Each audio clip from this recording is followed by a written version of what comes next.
Hello, welcome to Christianity Explained, where my goal is to share biblical principles and ideas that you can perhaps apply to your daily life. I want to thank you for taking the time to listen. Today, I have an interesting topic, and it is one that I've actually struggled with for quite a while before I just settled on this. Have you ever had something like a roadblock or something that you go smashing into, like a struggle, a burnout, or perhaps it's not like a writer's block. Okay, I can't write, but more like you were doing something you kind of enjoyed to a point, but after a while it felt like a prison. Like, oh my god, I hate this thing, and you need to walk away because it's painful. It's not fun. Now, I'm going to get to the specific uh, as it relates to me. But the reason for the board is so you guys who are watching can say, oh, wait a minute. I may not dealt with you, but I know what you're talking about. It's not so much a roadblock. It's more like you go, boom, I think I just hit a wall. And kind of what it is with me. And burnout, frustration, all kinds. And that's what I have been dealing with for quite a few years. After I started a blog I called Inspiration Point. You see, I just didn't just walk away because, oh, I'm tired of this thing. It feels like a prison. I was hitting a burnout. And a lot of that burnout came from a sense of confusion, frustration. Like, is this really my calling? Or am I pursuing something other people have told me, "Oh, Bear, you'd be great over here. You'd be great." Yeah. After all, your mess is your method. Yeah. There is grains of truth in it, but it's not entirely true. You may be looking at me and say, "Well, yeah, Bear, you'd be great for reaching the people with disability." Why? Because you're looking at me and thinking I would? Wait. Truth is, I have a feeling some of the people who meant, I'm sure they meant well, but I have a funny feeling that the issue might be that God was calling them into that. Because now, how did this relate to? Easy. Part of the reason I ran into my burnout period is because I took a direction that seemed good, and it was based in part on a vision that God gave me a long time ago. And that was I was looking at a book and I see pages of writing, then blank. Then it faded to or transitioned over to me working on a computer doing something. I actually didn't see what I was doing. It just assumed I was writing on it. Then a couple of books. That was the vision. Did you notice that I said nothing about, well, YouTube videos didn't show up yet. It was 1997. The internet was just with ablaze and doors of opportunity was opening up. And it seemed like a great idea. Okay, uh, let me try writing thing for magazines. Uh, Gee, everybody wants you to be a pastor. Everybody wants these certificates. Wait, so an idea came going, and I tried to find something. and it was kind of a challenge. And yes, I went to, yeah, and I think I did make a couple of left turns, uh, and and it didn't always start at Albuquerque.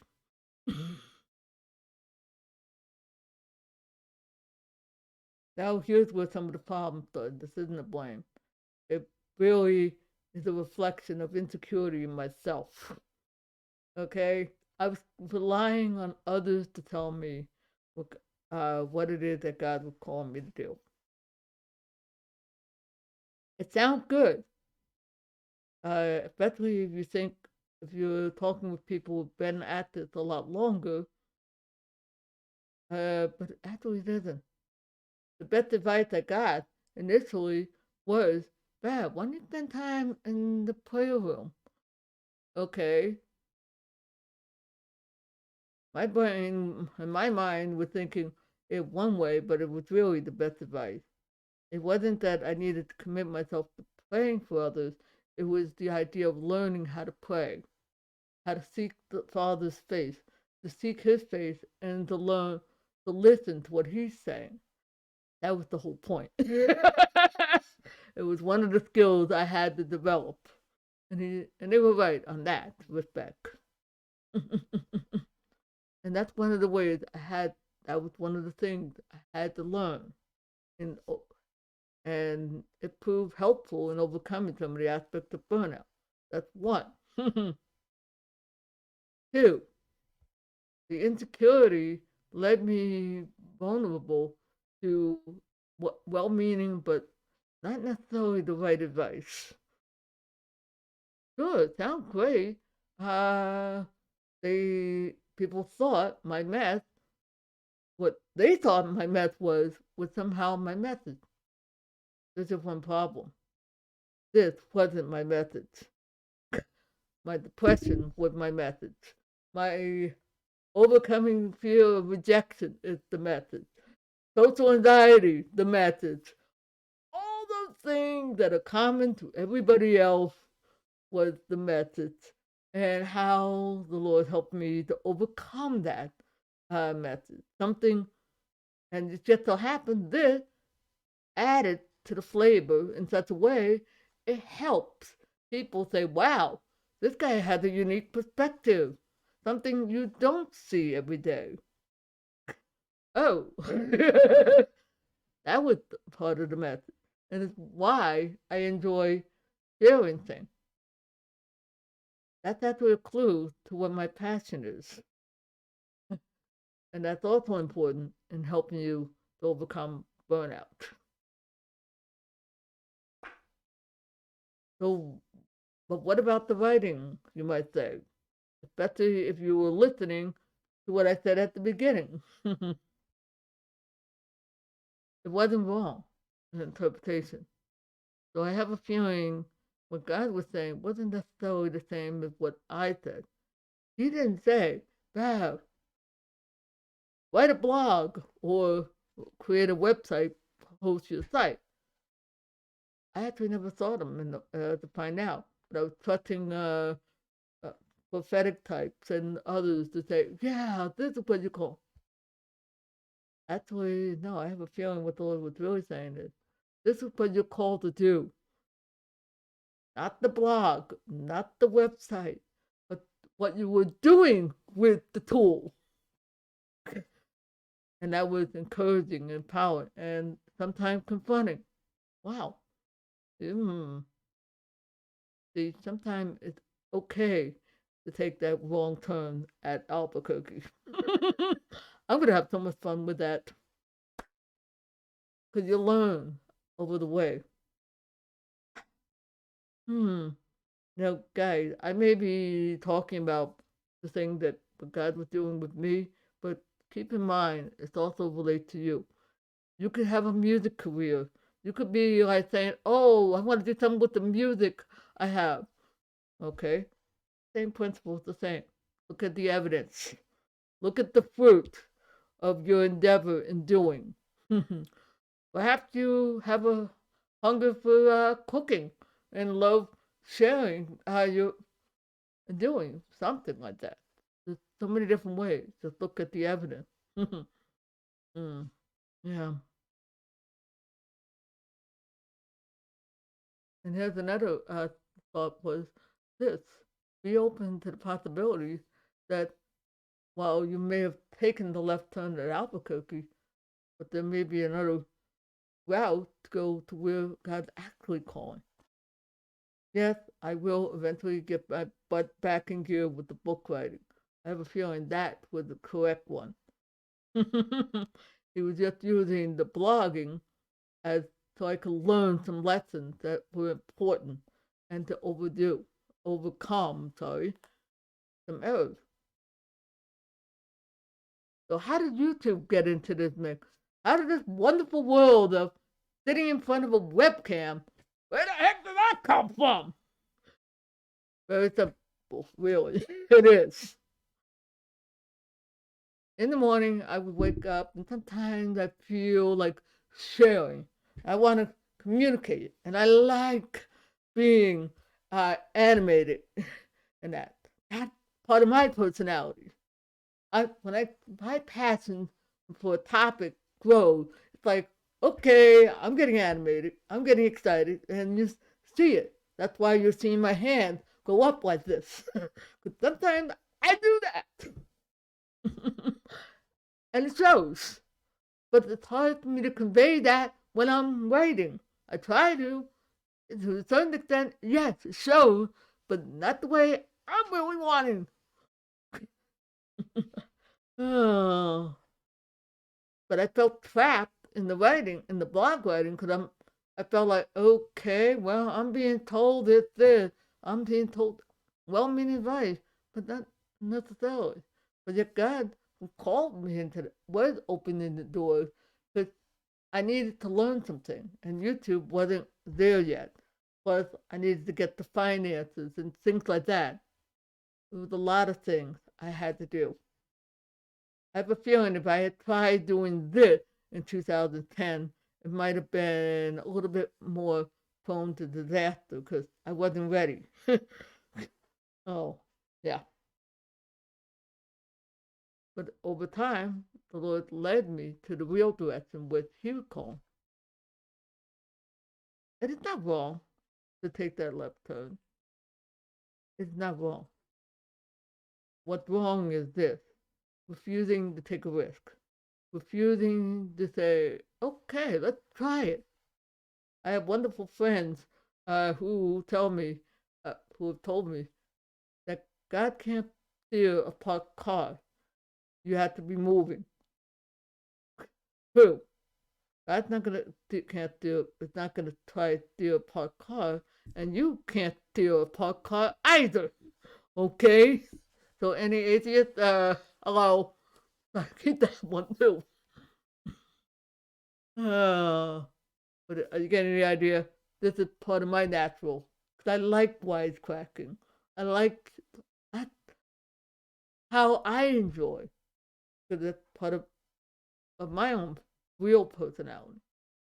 But as you take a step forward, so what about the burnout feeling? Well, that actually occurred around 2013, 14, shortly after my mom was checked into a nursing home and I had all that drama. I started, a lot of things started going down and violent. I guess I was becoming more aware that I needed to stop. And that's why I had to walk away from the blog for a while. I had to kind of get away from that. Yeah, I wrote a book, my memoir, my first one. Uh, and yes, I went through some wonderful inner healing classes that I would happily recommend. uh, my church offered some two. Actually, it was Transform, which is the main one. Wonderful way to do more than just reconnect with God, but reconnect with who you are in God's eyes, learning that you have significance and dealing with a lot of the stuff that are going on inside. I would recommend that. I'd also recommend something else my home church gets involved in, and that is Bethel Sozo. Before somebody opens their mouth, just we'll find out what it actually is. It's about being reconnected with the Father. Okay? It's, that's all it is. And learning that, wow, what God is actually saying. It's a beautiful thing, and it was very helpful. And it has. But it's up to you to make a choice. What am I going to do with this? Am I going to think, wow, that's nice, and forget all about it? Or am I going to do something with it? Again, it's really up to you, not the people doing that. They'll help you, but it's up to you. Same thing as it was for me. What am I going to do with it? Well, it was helping me to overcome fear. That's one of the things that showed up. And I thought, in due course, started breaking it off. Part of what doing this does. Again, I happily recommend check with your home church or check with one that's nearby that does have those kind of inner healing that actually helps you. Those are good things. All right, be open. Ask first. That would be my suggestion. But I'm going to tell you this.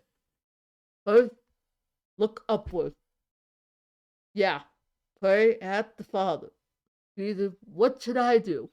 What is best to help me with my issue that I can get out of this burnout, get out of this prison that I felt I was in? That is a good starting point. To start with the Lord first. Now, before running out to a favorite boat, what if Bethel Sozo transformed? I'm sure there's probably a dozen others out there. That I'm sure there's something. Please don't tell me that the evangelical community don't have something. All right. If not, guys, hello, people are hurting. There's a reason we're to those things. Okay.